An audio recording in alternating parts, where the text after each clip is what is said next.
waktu itu ada anak-anak ngaji yang mereka ini ketakutan. Tiba-tiba lari karena mereka melihat ada sosok pocong yang tergeletak persis di samping beduk masjid. Begitu bapaknya Damar ini mau masuk masjid, beliau ngelihat kok ada orang sholat di masjid, tapi sholatnya itu membelakangi kiblat.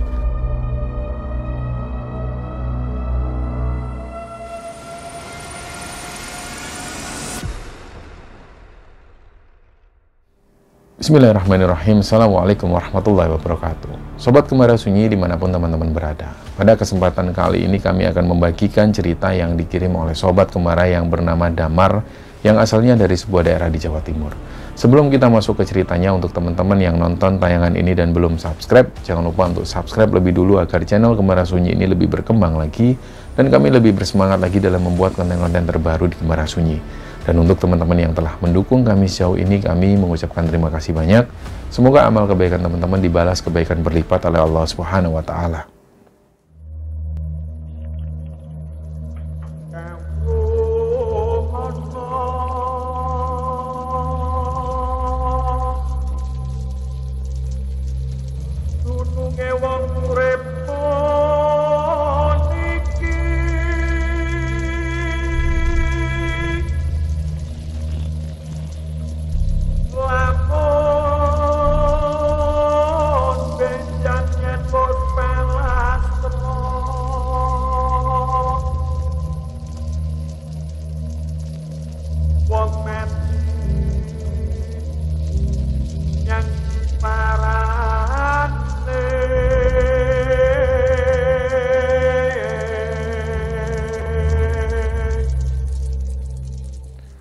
Cerita di episode kali ini teman-teman, cerita ini dibagikan oleh Sobat Kembara yang bernama Mas Damar, yang Mas Damar ini asalnya dari sebuah daerah di Jawa Timur teman-teman.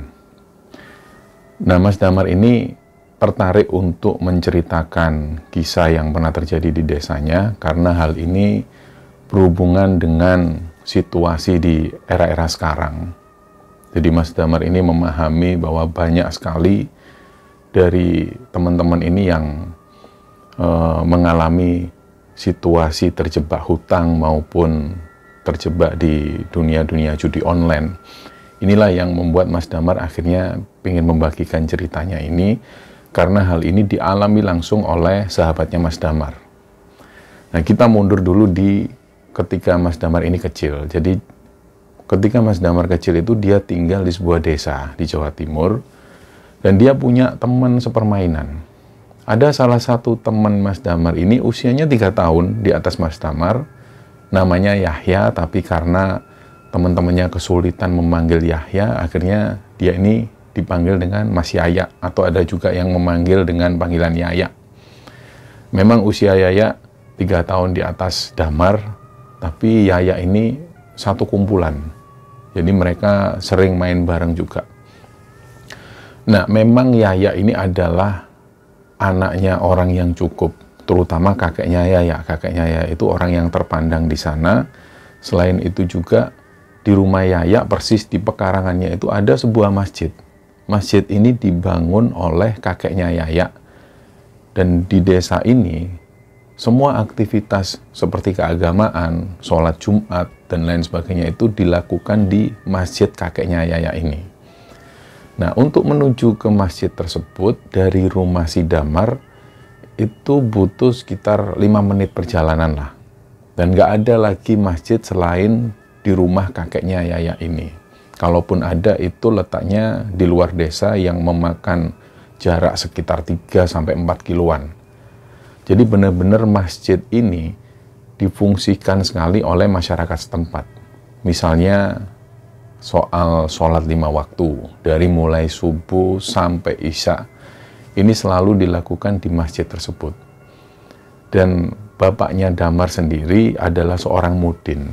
Mudin itu biasanya ditunjuk untuk memimpin doa, misalnya ada acara keagamaan seperti tahlil atau acara maulud Nabi dan sebagainya.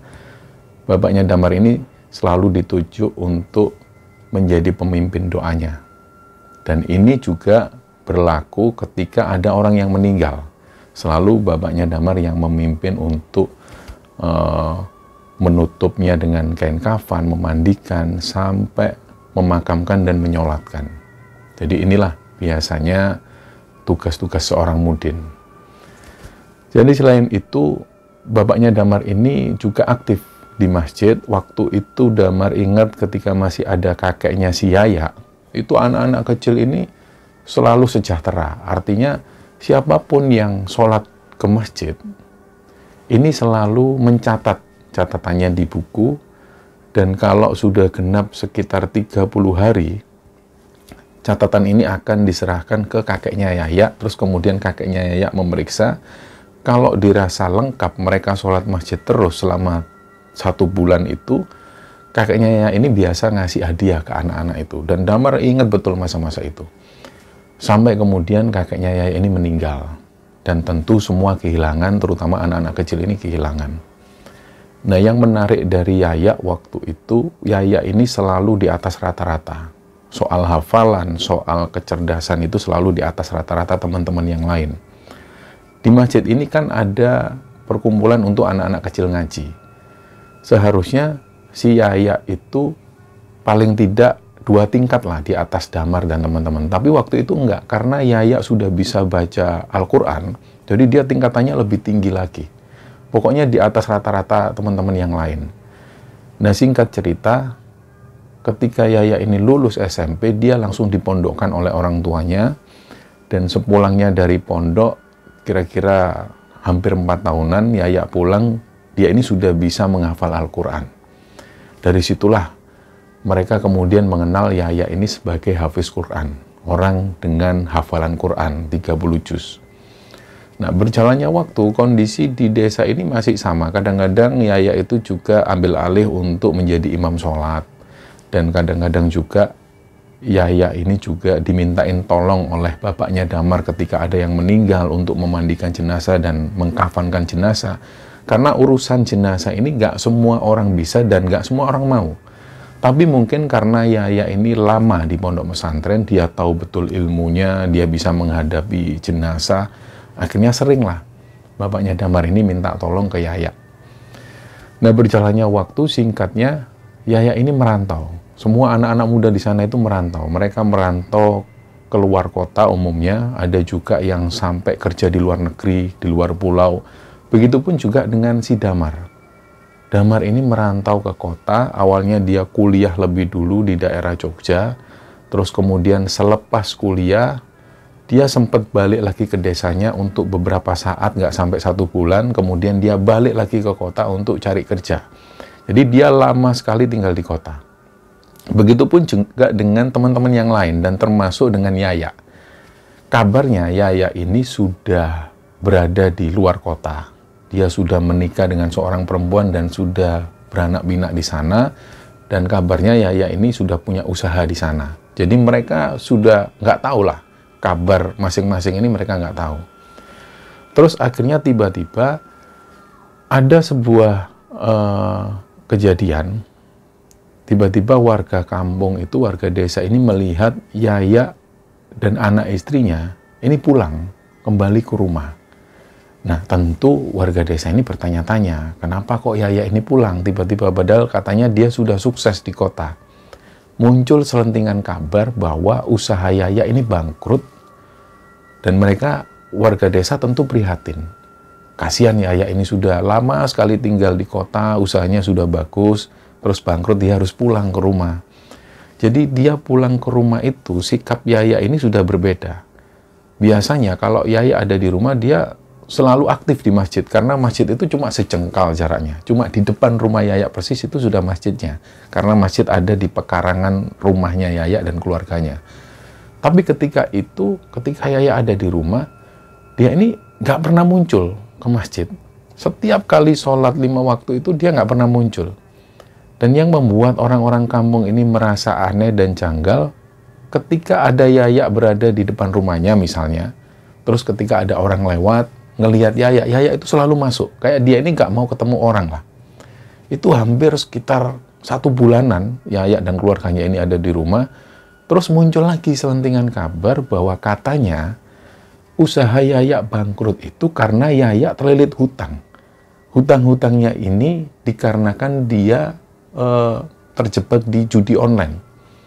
Nah, tentu kabar ini mengagetkan semua orang karena semua orang menganggap atau mengenal Yaya ini adalah seorang penghafal Quran, seorang yang soleh, anak yang baik.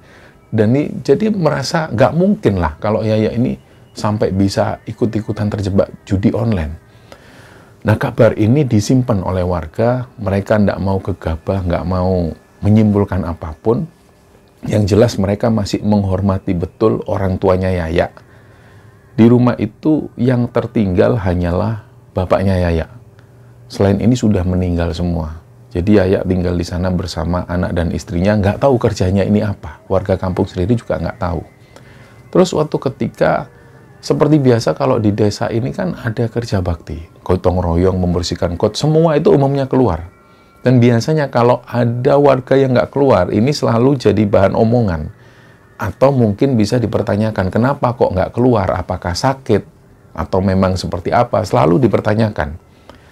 Nah, waktu itu hari Minggu, ketika mereka semua kerja bakti, Yaya ini nggak keluar. Jadi dia hanya mendekam di rumah dan nggak tahu ngapain. Akhirnya ada warga yang tanya, loh, Mas Yaya kok nggak keluar? Coba ditanya, siapa tahu sakit atau apa. Nah, ada salah satu warga yang langsung menuju ke rumah Yaya, diketuklah pintunya, Assalamualaikum, Mas Yayanya ada, yang keluar istrinya. Nah, istrinya itu kelihatan banget kalau wajahnya ini kusut, terus kayak banyak pikiran banget lah. Semua orang melihat istri Yaya pertama kali ketika Yaya menikah itu luar biasa cantik, auranya bersinar dan dia ini memang anak orang cukup di kota. Tapi kali itu ketika satu warga ini menuju ke rumah Yaya dan melihat kondisi istrinya, itu mereka kayak nggak mengenali. Wajah istri Yaya itu semakin kelihatan tua, muncul keriput, muncul bintik-bintik hitam, pokoknya menyedihkan lah kondisinya. Terus si istrinya ini bilang, anu Mas Yaya lagi sakit Pak. Oh sakit. Sakit apa Mbak? Boleh nggak kami menjenguk? Jangan Pak, karena Mas Yaya nggak mau diganggu. Oh ya sudah, kami cuma memastikan aja Mbak, soalnya ini orang-orang bagi pada kerja bakti. Ya Pak, ngapunten mohon maaf, Mas Yaya nggak bisa keluar. Oh ya sudah. Setelah itu disampaikanlah hal ini ke para warga bahwa Yaya ini sakit tapi nggak mau dijenguk. Ya udahlah, warga mengabaikan, nggak mau terlalu mengganggu. Dan berjalannya waktu masih tetap seperti itu si Yaya ini. Ketika dia ngelihat orang, dia selalu masuk rumah. Kayak dia ini menghindari banget orang. Nah, terus tiba-tiba ada salah satu warga yang beliau ini punya ladang. Ladangnya itu jaraknya sekitar 500 meter lah dari rumahnya. Dan kebetulan persis di samping ladang si orang ini, itu adalah ladang milik bapaknya Yaya. Tiba-tiba si orang ini mendengar bahwa ladang milik bapaknya Yaya itu mau dijual. Nah, karena si warga ini juga butuh ladang, dia mau memperluas lahannya, akhirnya beliau ini nembusi ke bapaknya Yaya. Terus beliau ini tanya, Pak, ini katanya ladangnya mau dijual. Loh, kata siapa? Saya dengarnya dari itu warga yang di desa lain, katanya lahannya mau dijual. Loh, saya nggak merasa jual kok. Sampai dapat kabar dari mana? Nah, tentu si warga ini yang mau membeli tanahnya itu juga bingung. Wah iya ya, ini beritanya juga belum valid. Akhirnya kira-kira 2 hari setelah itu, si warga yang menginfokan bahwa tanah bapaknya Yaya ini mau dijual, dia datang lagi. Pak, gimana? Sudah nembusi si bapaknya Yaya? Sudah, tapi katanya nggak dijual. Loh, dijual Pak. Ini yang menginfokan si Yaya sendiri. Loh, si Yaya? Iya, Yaya sendiri ini yang bilang. Coba sampein ke sana lagi, terus Yaya suruh ngomong. Akhirnya karena si warga ini butuh untuk memperluas lahan, dia datang lagi ke rumah Yaya, menemui bapaknya Yaya. Terus bapaknya Yaya itu keluar, si warga ini bilang, Pak, itu katanya yang menjual Mas Yaya. Loh, Yaya? Terus dipanggil lah si Yaya. Ya, sini ya. Yaya nggak mau keluar. Yang keluar itu istrinya. Terus istrinya ditanya oleh bapaknya Yaya ini, Dok, ini loh, Masmu katanya mau jual lahan ini, kok beritanya kemana-mana, ini gimana Bapak kok sampai nggak tahu? Nah, si istrinya itu kayak ketakutan. Dia mau ngomong, nggak bisa, terus dipaksalah oleh bapaknya Yaya. Sudah kamu jujur, kamu ngomong yang sebenarnya. Akhirnya dari sini istrinya Yaya bilang, enggak Pak, kapan hari itu Mas Yaya itu sempat menawarkan tanah itu ke orang-orang, katanya buat tambah-tambahan bayar utang. Ya Bapak tahu sendirilah. Nah dari situlah kemudian terlihat banget ekspresi bapaknya itu benar-benar kecewa. Akhirnya beliau masuk sebentar, terus nggak tahu ngambil apa, kayak amplop coklat gitu, terus diserahkan ke salah satu warga. Ya sudah, ini tak jual aja lah. Gimana kamu kasih uang yang secukupnya lah, yang sepantasnya. Nah singkatnya tanah ini dijual. Jadi ceritanya seperti itu, dan kemudian warga semakin menyimpulkan bahwa ini Yaya benar-benar terlilit utang. Jadi kabar Yaya terlibat judi online ini benar kayaknya. Karena usaha Yaya yang ada di kota itu cukup mapan loh. Punya beberapa karyawan tapi kok tiba-tiba bangkrut. Dan sampai-sampai dia ini kembali ke kampung. Ini tentu hal yang mengagetkan. Jadi beberapa waktu ketika Yaya dan istrinya tinggal di desa itu, dia ini jarang banget keluar. Biasanya si Yaya itu aktif. Entah memimpin doa, entah datang ke acara selamatan atau tahlilan, pokoknya acara-acara keagamaan dia aktif. Tapi ketika dia datang ke sana, jarang sekali keluar. Terus berjalannya waktu, karena si Damar ini posisinya ada di kota, jadi dia dapat info tersebut dari bapaknya. Kadang-kadang via telepon atau di grup keluarga, bapaknya itu sering cerita seperti itu di grup WA. Jadi Damar tahu betul cerita detail dari kondisi Yaya waktu itu. Terus tiba-tiba si Damar ini mendapat kabar bahwa adiknya itu mau menikah, adik perempuannya. Nah otomatis Damar pun ambil cuti, dia pulang kembali ke desa mempersiapkan segala sesuatunya. Dan pada kesempatan ini, karena Damar tinggal di desa tersebut lagi untuk beberapa hari, otomatis Damar selalu menuju ke masjid untuk sholat.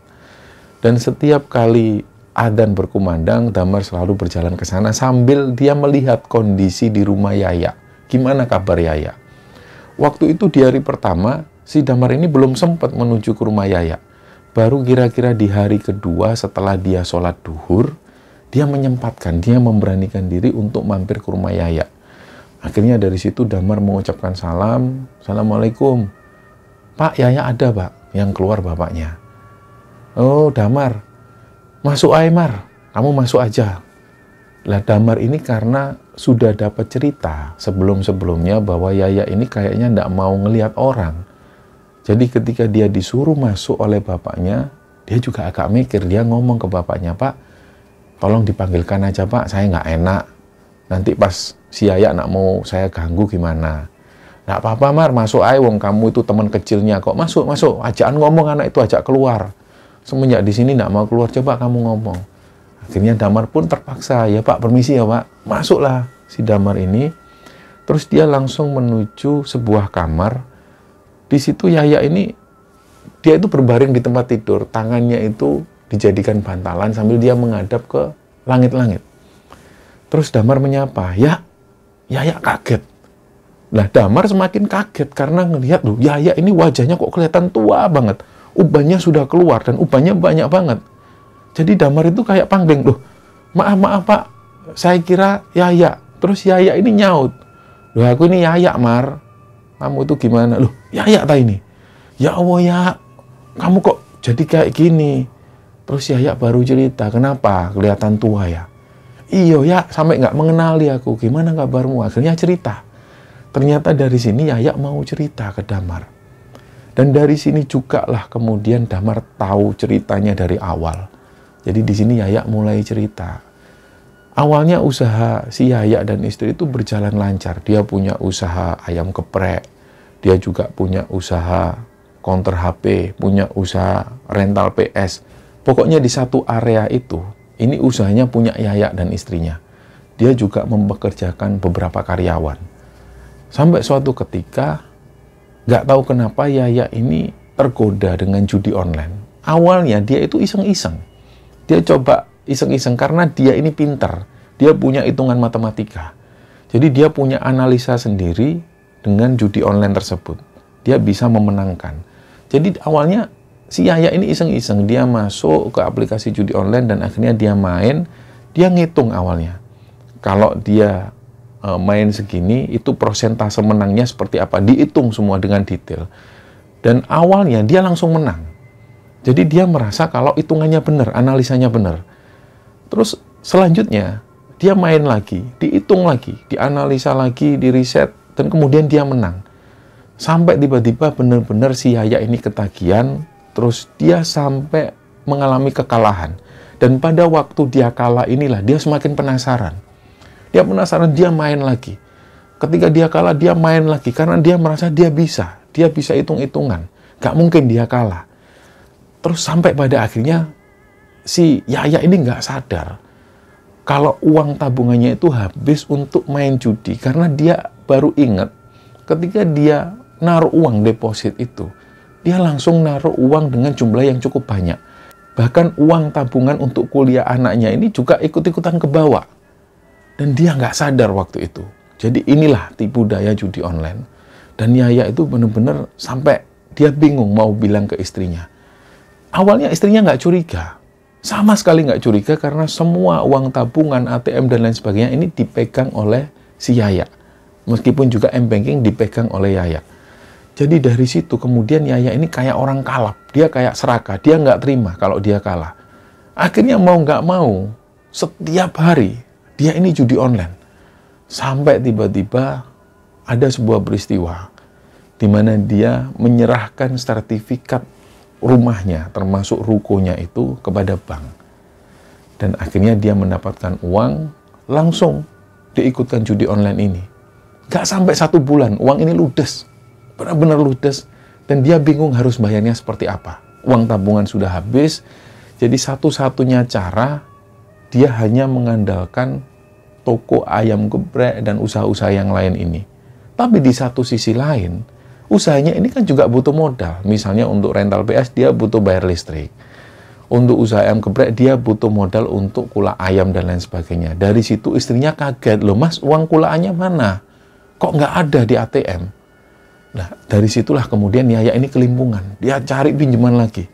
Awal-awal dia masih cari pinjaman bisa untuk memenuhi modal, untuk beli ayam, untuk beli listrik, dan lain sebagainya. Tapi lama-kelamaan dia benar-benar kelimpungan dan mau nggak mau dia harus bilang ke istrinya bahwa dia terlibat atau terjebak di judi online. Nangis betul istrinya waktu itu. Dan kayaknya memang waktu itu Yaya masih penasaran. Jadi dia nggak kapok, dia masih penasaran. Nah, suatu ketika ada salah satu temennya Yaya ini yang datang. Dia mau servis laptop. Padahal Yaya ini nggak membuka servis laptop. Tapi dia bisa. Terus kemudian ketika temennya datang, kasusnya itu memang cukup panjang atau cukup rumit. Terus setelah itu dibenarkan oleh si Yaya, sudah diservis laptopnya, temennya itu ngasih uang sekitar 2 juta. 2 juta langsung didepositkan untuk judi online. Dan dia kalah. Jadi sampai seperti itu tahapan si Yaya ini. Benar-benar dia itu kelimpungan lah dalam judi online tersebut. Dan puncak-puncaknya ketika semua aset-asetnya ini hilang dan istrinya sudah nggak bisa ngapa-ngapain, dari situlah dia memutuskan untuk pulang kembali ke desanya. Ceritanya kira-kira seperti itu. Dan ketika Damar mendengar cerita dari Yaya itu, Damar cukup prihatin. Waktu itu bahkan Damar ini sempat ngasih uang 300.000 untuk si Yaya. Dia bilang ini untuk uang belanja. Jangan kamu depositkan. Nah, Yaya itu diem. Yaya diem kayak mau ngambil mau enggak. Langsunglah Damar ini punya inisiatif, ya sudahlah tak kasih istrimu aja. Kalau kasih kamu nanti bahaya. Dikasihkanlah ke istrinya si Yaya. Terus di situ istri Yaya ini sempat cerita, Mas Damar, minta tolong Mas Damar. Mas Yaya itu lombok diajak sholat lagi. Dia itu sudah nggak pernah sholat. Sudah hampir 1 tahun ini dia nggak sholat. Nah, terus si Damar ini juga agak heran loh. Yaya ini loh, orangnya penghafal Quran. Dia dulu dikenal orang yang soleh, anak yang soleh. Masa iya sampai nggak sholat? Damar juga agak nggak percaya. Tapi ini yang ngomong istrinya. Mana mungkin istrinya bohong? Dan juga dari cerita orang-orang kampung bahwa Yaya ini sudah nggak mau keluar. Sudah nggak mau menyentuh masjid. Ini kayaknya langsung Damar semakin percaya. Nah, singkatnya Damar pulang, dia mengikuti acara di rumah, nikahnya adiknya itu, terus kemudian Damar kembali lagi ke kota untuk bekerja. Nah, selama si Damar ini ada di kota, dia masih sering tanya-tanya di grup keluarga tentang kondisi Yaya. Sama persis, kondisi Yaya masih seperti itu yang diceritakan oleh orang tuanya si Damar. Terus tiba-tiba ada sebuah peristiwa menggegerkan. Jadi waktu itu sekitar jam 11 siang hari Jumat, biasanya bapaknya Damar itu selalu menuju ke masjid lebih dulu untuk mempersiapkan segala sesuatunya menjelang sholat Jumat. Jadi beliau biasanya itu menyalakan radio atau suara orang-orang ngaji supaya menandakan bahwa itu hari Jumat. Terus tiba-tiba bapaknya Damar ini kaget loh. Ini kok pagar rumahnya Yaya ini kok ditutup? Karena mau menuju ke masjid itu kan harus melewati pekarangan rumahnya Yaya. Dan itu ada pagar yang cukup besar. Biasanya pagar ini nggak pernah ditutup. Tapi waktu itu loh pagar ini kok ditutup. Terus akhirnya bapaknya Damar ini coba mendekat, dia ngelihat loh ternyata digembok. Terus dipukul-pukul lah, deng, Pak, nggak ada yang keluar. Kemungkinan bapaknya si Yaya ini nggak tahu kemana gitu, mungkin keluar. Jadi akhirnya yang keluar itu istrinya si Yaya. Pas istrinya Yaya keluar, dia itu kayak nggak berani mau membukakan pintu pagar. Jadi bapaknya Damar cuma teriak-teriak, "Mbak, ini kenapa kok ditutup, Mbak? Ini mau sholat Jumat." Terus istri Yaya ini kebingungan. Nah, hal itu terjadi sampai setengah jam. Sampai orang-orang yang lain, jamaah-jamaah yang lain ini datang. Loh, kenapa kok ditutup? Kenapa? Heboh lah. Sampai tiba-tiba datang waktu sholat, pintu gerbang ini tetap nggak dibuka. Akhirnya semua warga memutuskan untuk jalan kaki menuju ke masjid yang lain untuk mengejar sholat Jumat. Dan setelah mereka melaksanakan sholat Jumat, mereka balik lagi ke desanya, mereka membicarakan hal ini. Ini kenapa kok sampai seperti ini? Terus tiba-tiba ketika bapaknya Yaya itu pulang, bapaknya Yaya ini marah betul mengetahui hal ini. Jadi ceritanya bapaknya Yaya hari itu nggak ada di rumah. Beliau dari pagi ada urusan di luar. Dan mengetahui hal ini, bapaknya Yaya marah betul kepada si Yaya. Nah, singkat cerita hal ini nggak pernah terjadi lagi. Terus tiba-tiba bapaknya Yaya itu mengalami sakit. Sakitnya itu juga aneh. Tiba-tiba sakit, beliau drop kondisinya. Belum sempat dibawa ke rumah sakit, bapaknya Yaya meninggal. Pokoknya menurut orang-orang, sakit bapaknya Yaya ini sangat misterius. Dan ada kemudian selentingan-selentingan kabar, jangan-jangan itu perbuatan si Yaya. Nah, janganlah, nggak usah mikir yang seperti itu. Bagaimanapun juga Yaya ini menghafal Quran. Mana mungkin dia melakukan hal-hal yang senegatif itu. Singkatnya, jenazah bapaknya Yaya ini pun dimakamkan. Dan hari-hari setelah itu benar-benar kelam. Artinya kelam itu banyak sekali permasalahan yang dialami oleh warga desa, terutama yang berurusan dengan masjid. Jadi setelah bapaknya Yaya itu meninggal, masjid ini sering ditutup. Bahkan anak-anak ngaji itu sempat tidak ngaji selama 3 hari. Karena masjidnya benar-benar ditutup. Gerbang rumah Yaya juga ditutup. Dan pada akhirnya hal ini menjadi pembahasan yang sangat serius bagi para warga. Kepala dusun itu juga didatangkan, kepala desa didatangkan. Ini gimana? Ini kan masjid satu-satunya di sini. Kalau sudah masjid ini ditutup, kita terpaksa menuju ke masjid yang desa yang lain, yang jaraknya sekitar 3 kiloan lebih. Tentu kita kesulitan, Pak. Gimana ini solusinya? Akhirnya ada orang yang bisa ngomong dengan istrinya Yaya. Di situ istrinya Yaya ini sambil nangis. Dia itu bilang dia nggak tahu apapun. Yang nutup pintu pagar itu masih Yaya, dan yang nutup masjid itu masih Yaya. Kalau dia berusaha membuka pintu, dia dapat ancaman. Bahkan Yaya ini sering mukul istrinya. Jadi dari situlah istrinya nggak bisa ngapa-ngapain. Dan suatu ketika, ada warga yang memergoki. Malam-malam, dia itu melihat ada istrinya Yaya dan juga 2 orang anaknya ini lari sambil bawa tas kecil. Didatenginlah. Loh, kamu ini kan istrinya Yaya. Ya, Bu, tolong, Bu, saya dipukuli, Bu, sama anak-anak, Bu. Itu malam banget, sekitar jam 10 malam. Ternyata dia ini mau lari. Keluar dari rumah pun dia loncat sama anak-anaknya. Katanya Yaya ini sering melakukan tindakan kekerasan ke istri dan juga anak-anaknya. Jadi malam itu, istri dan anaknya ini kabur dari rumah, nggak tahu mereka ini mau kemana. Jadi akhirnya beberapa warga berinisiatif mengantarkan istrinya Yaya ini kembali pulang ke rumah orang tuanya. Dan selepas itu, Yaya ini semakin menjadi-jadi. benar-benar kayak orang sinting. Dan hal itu kayak dirasa orang-orang ini nggak masuk akal. Yahya yang dulunya dikenal soleh, penghafal Quran, ini tiba-tiba jadi orang yang brutal. Pagar rumahnya yang awalnya itu digembok, ini sekarang dirantai. Masjid yang awalnya cuma digembok, dikunci, itu ditutup dengan kayu. Jadi orang-orang nggak boleh masuk ke sana. Ketika itu berita ini tersebar kemana-mana. Bahkan Damar pun juga mendengar berita ini dari grup keluarganya. Damar itu prihatin. Sampai dia ini punya inisiatif, nanti kalau dia pulang kampung, dia akan coba ngomong sama Yahya. Nah, akhirnya ada momen di mana si Damar ini pulang. Waktu itu sudah menjelang bulan Ramadan, dia sekalian mau ziarah ke makam leluhur. Si Damar pulang dan kemudian dia menyempatkan menuju ke rumah Yahya. Ketika sampai di sana, Damar juga heran. Kok benar-benar yang disampaikan oleh keluarganya, pagar rumah Yahya digembok, dirantai, terus masjid itu ditutup triplek, ini benar adanya. Karena yang didapat oleh orang tua si Damar, ketika mereka mengirimkan foto ke Damar di WA itu, ini dari kejauhan, nggak bisa dari dekat. Dan pada saat itu ketika Damar ngelihat sendiri kondisinya, ini benar-benar ditutup dengan kayu. Dari situlah Damar ini prihatin. Dia coba manggil-manggil Yahya. Ya, keluar ya, aku mau ngomong ya. Tapi si Yahya nggak mau keluar. Terus akhirnya pada satu ketika, Damar ini ngomong ke orang tuanya. Bu, selama ini Yahya itu siapa yang ngurusi? Ya nggak tahu, dia itu nggak tahu, nggak ada yang ngurusi. Nah terus gimana? Kalau nggak ada yang tahu, terus kalau misalnya Yahya melakukan apa-apa di sana gimana? Wong Yahya itu tinggal sendiri di situ. Masa nggak ada orang yang ngelihat di situ? Terus katanya ada kabar budenya yang hubungannya agak jauh, ini beberapa kali sempat ke rumah Yahya untuk ngirim makanan. Katanya seperti itu. Jadi dari budenya inilah warga itu memastikan kalau Yahya ini masih baik-baik saja, nggak melakukan tindakan yang nekat.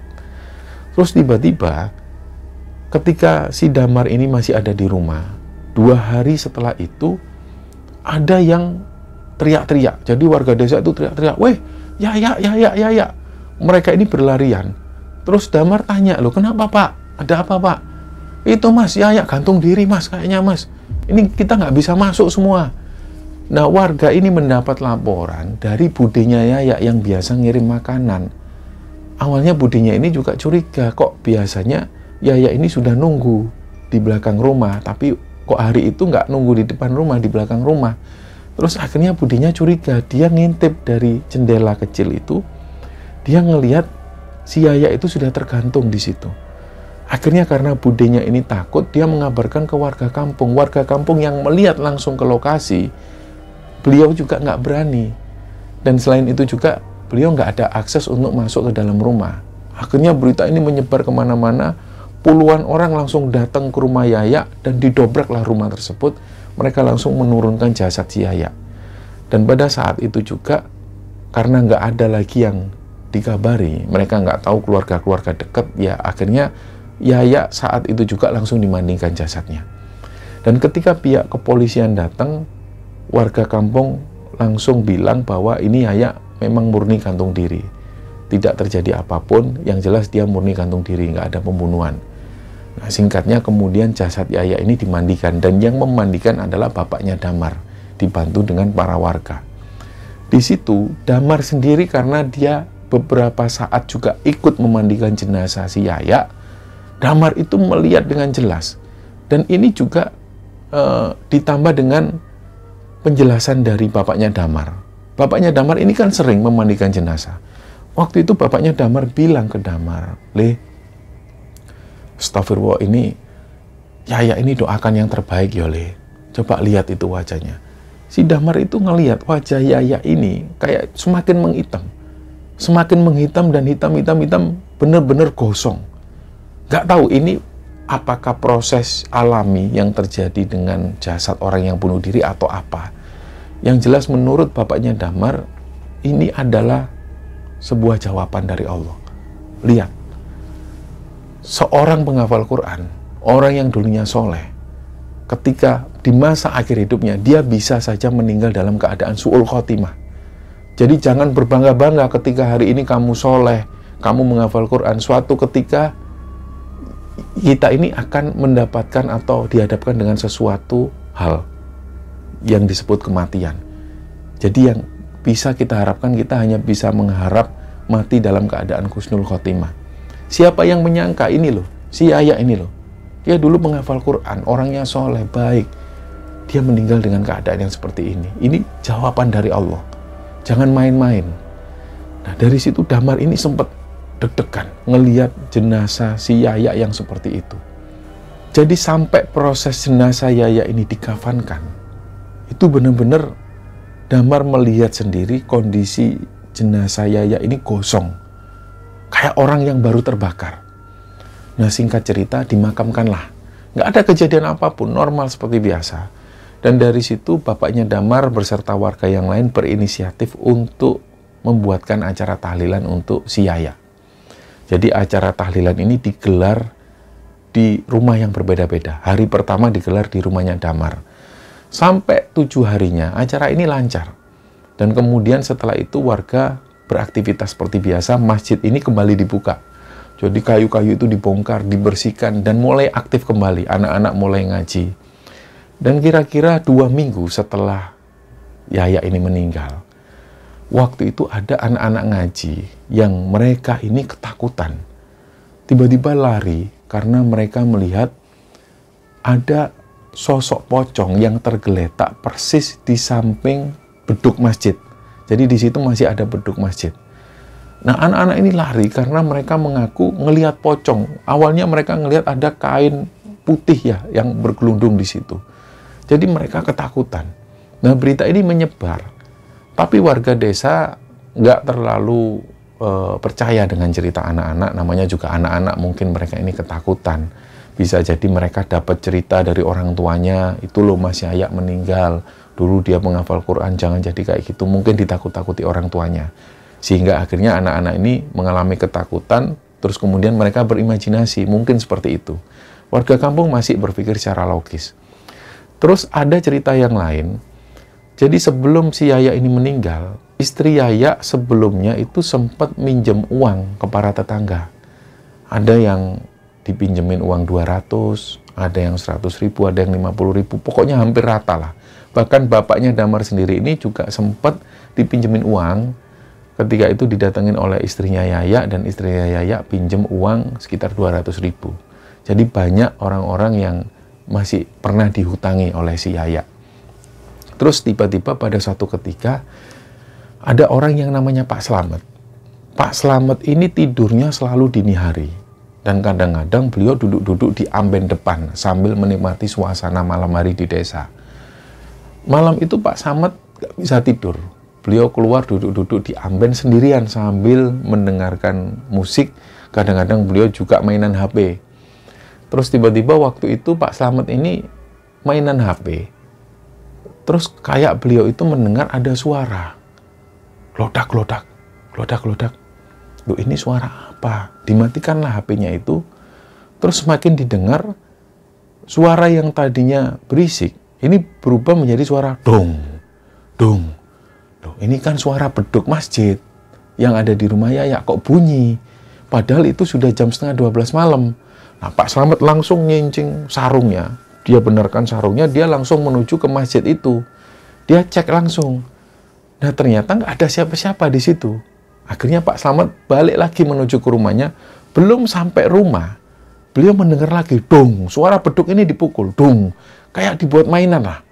Terus balik lagi lah Pak Slamet. Beliau akhirnya masuk ke masjid, memastikan beduk masjid itu posisinya memang ada di atas. Terus ini kok bunyi sendiri. Nah, dari situ Pak Slamet ini mengucapkan sesuatu. Weh, jangan ganggu ya. Jangan ganggu, ini sudah malam loh ya. Jangan ganggu, siapapun kamu jangan ganggu. Yang ada di pikiran Pak Slamet, mungkin ada sosok jin yang tinggal di masjid tersebut yang iseng memukul beduk. Jadi Pak Slamet ngomong seperti itu. Setelah itu akhirnya Pak Slamet balik lagi pulang. Dan nggak ada kejadian apapun. Nah, cerita yang lain yang ganjil dialami oleh warga yang lain, kita sebut namanya Pak Toha. Pak Toha ini dulu sempat berhubungan dengan Yaya. Karena Pak Toha ini orangnya akrab dengan anak-anak. Damar pun mengaku juga akrab dengan Pak Toha, karena Pak Toha ini orangnya asik orangnya. Nah, waktu ketika Yayak tinggal di desa tersebut, Yayak sempat menghubungi Pak Toha, dia sempat pinjam uang 100.000. Dari situlah Pak Toha meminjamkan ke si Yayak. Warga kampung yang mendapat cerita ini juga merasa aneh, loh kok Yayak datang sendiri ke sampean Pak Toha. Biasanya yang pinjam uang itu istrinya. Yayak nggak pernah mau muncul ke publik. Iya, nggak tahu itu si Yayak itu loh datang sendiri ke sini. Terus dia cuma pinjam uang itu aja, terus kemudian pulang. Katanya bulan depan tak kembalikan Pak Toha. Ya wes, bawaan dulu ya. Nah, Pak Toha ini ceritanya malam itu beliau sudah tidur. Jadi sekitar jam 9 malam beliau tidur. Terus beliau itu mimpi. Dalam mimpinya dia didatengin Yayak. Pak Toha tahu sebenarnya kalau Yayak ini sudah meninggal. Jadi dalam mimpinya itu Pak Toha juga ngomong ke Yayak, loh ya, kamu kan sudah meninggal. Yayak ini mendekat, terus dia ketawa, kok ngerti sampean Pak Toha kalau aku sudah meninggal? Loh ya, kamu kan sudah meninggal, ngapain kamu kesini? Iya, sampean kok ngerti kalau aku sudah meninggal? Aku mau ngomong Pak Toha, utangku belum bisa tak bayar, maaf ya. Ya wis, nggak apa-apa ya, nggak apa-apa, wis ikhlas no. Kamu nggak usah muncul lagi, kamu sudah meninggal. Terus akhirnya sosok Yayak ini pergi. Nah, setelah pergi muncul lagi lah si Yayak ini muncul ke hadapan Pak Toha. Terus dia bilang, Pak Toha, Pak Toha. Nah, Pak Toha ini kemudian agak ketakutan. Ya, pergi kamu ya, jangan ganggu ya. Kamu itu sudah meninggal ya. Terus kayak Yayak ini nakut-nakutin, Pak Toha, Pak Toha. Kebangunlah Pak Toha dari tidurnya, beliau ngos-ngosan nafasnya. Dia lihat istrinya ini masih tidur, dibangunkanlah istrinya. Dek, aku ngimpi didatengin Yayak, Dek. Nah, secara bersamaan, Pak Toha ini kok bisa mendengar suaranya Yayak, manggil. Wah, Pak Toha, suara Yayak ini terdengar dari luar. Terus Pak Toha ini ketakutan. Dek, kok ada suara, Dek? Itu suara siapa? Nah, istrinya juga mengaku bahwa suara ini juga didengar. Ya mas, suara siapa mas? Aku nggak mau keluar, aku nggak mau keluar. Di sini aja. Nah, hal ini akhirnya diceritakan ke tetangga-tetangga yang lain. Terus keesokan harinya ketika Pak Toha ini tidur, si Yayak ini datang lagi. Manggil-manggil nama Pak Toha. Pak Toha, sorry ya Pak, nggak bisa mengembalikan utang. Utangku berapa ya? 100 ya? 100 ya? Iya ya, wis ya tak ikhlas no ya, kamu ndak usah nakut-nakutin aku ya. Terus Yayak pergi dan terdengar lagi suara, Pak Toha, sambil ketawa-ketawa. Nah, Pak Toha ini ketakutan, dia kebangun dari tidurnya. Secara bersamaan Pak Toha mendengar ada suara Yayak dari luar. Pak Toha. Dan ini terjadi atau dialami Pak Toha itu sekitar 3 hari 3 malam berturut-turut. Dan nggak selesai sampai di sana. Ada beberapa tetangga lagi yang juga mengalami hal yang sama. Kita sebut namanya Bu Rudi. Bu Rudi ini pernah didatengin istrinya Yayak.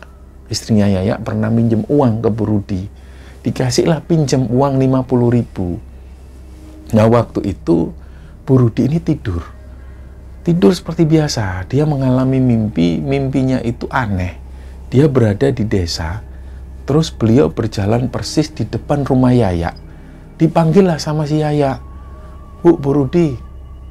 Duh, kenapa Mas Yayak? Istriku pinjam uang ya, katanya 50.000. Iya Mas Yayak, nggak apa-apa, saya ikhlaskan. Bu Rudi ini dalam mimpinya tahu kalau Yayak ini sudah meninggal. Jadi Bu Rudi itu lari. Dia lari tapi nggak bisa. Jadi kayak dia ini lari di tempat. Terus Yayak masih berada persis di samping Bu Rudi. Bu Rudi, utangku tak bayar ya. Nanti kalau Bu Rudi sudah bangun, coba lihat di depan pintu rumahnya Bu Rudi. Itu udah tak bayar, tak gantiin sesuatu. Gitu ya Bu. Nah, Bu Rudi ini lari di tempat. Dia sambil ketakutan, sambil terus bilang, iya Mas Yayak, enggak apa-apa Mas Yayak. Jadi akhirnya dari situ Bu Rudi ini kebangun dari tidurnya, nafasnya ngos-ngosan. Terus ini suaminya bangun. Pak Rudi ini bangun. Kenapa Bu? Aku lupa mimpi Yayak Pak. Katanya dia mau ngembaliin utangnya, digantiin sesuatu, ditaruh di depan pintu rumah. Alah, wong namanya mimpi. Sudah, makanya baca doa. Tidur lagi lah Bu Rudi. Nah, pagi harinya, ketika Bu Rudi ini mempersiapkan sesuatu untuk anaknya yang mau berangkat ke sekolah, beliau ini buka pintu rumah. Di depan itu ada bangkai kucing. Kucing ini kepalanya sudah hancur. Nah, teriaklah Bu Rudi ini, Pak, ada bangkai kucing, Pak, bangkai kucing, Pak. Terus nggak ada yang berani menyentuh bangkai kucing ini, ya antara jijik, takut, dan lain sebagainya.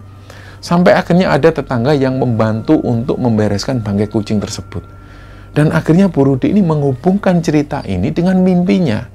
Jangan-jangan si Yaya yang pernah bilang mau ganti utangnya dengan sesuatu di depan pintu rumah ini, Pak. Nah, di situ Pak Rudi ini cuma diam, ya nggak tahu, Bu. Mudah-mudahan ya enggak lah, mudah-mudahan ada orang yang iseng lempar bangkai kucing ke sini. Terus akhirnya ada lagi warga yang mengalami hal yang sama. Dia ini masih anak muda seumuran dengan Damar. Dia ini juga dekat sekali dengan Yaya. Di masa-masa kecil dia sering main juga dengan Yaya. Dia ini sebenarnya nggak sempat meminjamkan uangnya ke Yaya maupun istrinya. Tapi dia mengalami mimpi ketemu Yaya. Dia dipanggil-panggil namanya. Ji, Suji, Ji, Suji. Terus Suji bangun. Ternyata di situ di hadapannya ada sosoknya Yaya. Yaya ini gosong, wajahnya kosong, sampai Suci nggak bisa mengenali. Tapi Suci tahu ini mimpi. Terus akhirnya Yaya ini mendekat. Ji, kamu kenapa nggak ikut ngantar jenazahku ke pemakaman? Nah, Suci ini memang mengakui pada saat Yaya meninggal, Suci posisinya nggak ada di desa. Dia lagi ada kerjaan di luar kota. Terus ketika Yaya ngomong seperti itu dengan raut wajah yang gosong dan marah, Suci cuma diem. Dia nggak berani ngelihat sedikit pun ke arah si Yaya. Sampai akhirnya Yaya bilang, kamu itu nggak mau ngantar. Kenapa? Kenapa? Aku nggak layak ya? Nggak layak kamu antarkan. Terus si Suci ini diem terus. Sampai pada akhirnya sosok Yaya ini menghilang. Nah, teror-teror semacam ini sering banget dialami warga. Bahkan ada seorang warga yang pernah melihat ada orang sholat di masjid. Ceritanya si orang ini baru pulang. Dia naik motor pelan-pelan. Ketika masuk wilayah desa itu dia melajukan motornya dengan pelan. Dan kebetulan beliau itu lewat persis di depan masjidnya Yaya ini. Begitu beliau lewat, beliau itu melihat ada orang sholat di masjid. Dia berhenti. Kenapa sih orang ini berhenti? Karena dia melihat ini orang yang sholat di masjid ini kok sholatnya ngawur. Kiblatnya itu nggak pas. Kiblatnya itu, dia ini sholat membelakangi kiblat lah intinya. Jadi beliau mau mengingatkan. Waktu itu sekitar jam 10 malam. Jadi akhirnya beliau turun dari motor, beliau masuk ke masjid. Begitu mendekat, dia kaget karena dia melihat, ternyata ini Yaya. Yang sholat ini Yaya. Dia pakai baju gamis warna putih sholat. Tapi sholatnya itu membelakangi kiblat. Larilah si orang ini, lari. Langsung keesokan harinya diceritakan ke warga yang lain. Ternyata nggak hanya si orang ini yang melihat, bapaknya Damar itu juga pernah ngelihat sosok orang yang sholat di masjid. Ceritanya bapaknya Damar waktu itu datang sekitar jam 2:30 dini hari. Beliau mau sholat tahajud lebih dulu di masjid sambil nunggu subuh. Begitu bapaknya Damar ini mau masuk masjid, beliau ngelihat kok ada orang sholat di masjid, tapi sholatnya itu membelakangi kiblat. Jadi di situ bapaknya Damar ini kaget ngelihat yang sholat ini ternyata Yaya. Dia pakai gamis putih, wajahnya pucat, dan sholatnya itu membelakangi kiblat. Jadi ragu-ragu waktu itu bapaknya Damar, dan akhirnya beliau memutuskan kembali ke rumah. Dia sholat tahajud di rumah, dan menjelang subuh beliau kembali ke masjid. Di situ sosok Yaya sudah nggak ada lagi di sana. Jadi teror-teror semacam ini itu terjadi lama banget, sampai hampir 3 bulanan. Dan waktu itu ada kesempatan ketika Damar ini pulang ke rumah. Ceritanya Damar ini sengaja cuti di hari Sabtu, Minggu, dan juga Senin. Dia cuti dari kerjaan, dia pulang. Terus Damar ini nggak memikirkan apapun, juga dia nggak inget tentang teror-teror Yaya yang terjadi di desa tersebut. Dia mengabaikan. Tiba-tiba malam itu si Damar ini didatengin sosok Yaya. Ceritanya waktu itu Damar lagi asik duduk-duduk sambil nonton TV di ruang depan. Terus dia itu dengar kok ada suara orang jalan. Srek, srek, jalannya itu kayak sandalnya itu digesek-gesekkan ke aspal. Srek, srek. Lah si Damar noleh, siapa sih jalannya kok kayak gini? Kok eman-eman sandalnya digesek-gesekkan ke jalan? Si Damar noleh, ternyata nggak ada siapa-siapa. Tapi suara ini terus terdengar, srek, srek. Nah, barulah di sini Damar curiga. Dia buka pintu. Dari kejauhan dia melihat ada sosoknya si Yaya. Yaya ini berdiri persis di depan pintu rumah tetangga yang lain. Rumahnya itu ada di seberang rumah Damar. Si Yaya ini berdiri di situ sambil ngelihat ke arah rumahnya Damar. Damar ngelihat dengan seksama dan memastikan, "Duh, ini Yaya ini." Tapi kemudian sekelebatan dia hilang. Akhirnya Damar masuk. Nah, selama dia mengalami seperti itu, kemudian Damar cerita ke bapaknya. Barulah Damar mendapat cerita-cerita tentang warga yang juga sering diteror oleh sosok Yaya. Dan sampai cerita ini diceritakan oleh Damar pada Kembar Sunyi, kejadian ini berlangsung sudah hampir 1 tahunan. Ternyata masih ada teror yang terjadi di desanya. Cerita ini didapatkan langsung oleh bapaknya Damar yang waktu itu beliau mau berangkat ke masjid sekitar jam 2:30 dini hari. Seperti biasa kadang-kadang bapaknya Damar ini menuju ke masjid sekitar jam 2 atau 2:30 untuk sholat tahajud lebih dulu. Tiba-tiba sekitar jam 2 dini hari beliau itu terganggu dengan suara orang ngaji di masjid. Suaranya ini masuk ke speaker, masuk ke megafon. Dan suara ngajinya itu aneh.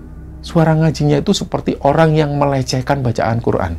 Kira-kira seperti yang dikirimkan voice note-nya oleh Mas Damar ini, suara ngajinya itu kira-kira Bismillahirrahmanirrahim, Alhamdulillahirabbil alamin. Kayak ngajinya itu nggak jelas. Jadi dari situlah bapaknya Damar ini merasa curiga, khawatir. Dia langsung menuju ke masjid mau menegur si orang ini. Siapa? Ngaji kok dibuat seenaknya sendiri gini.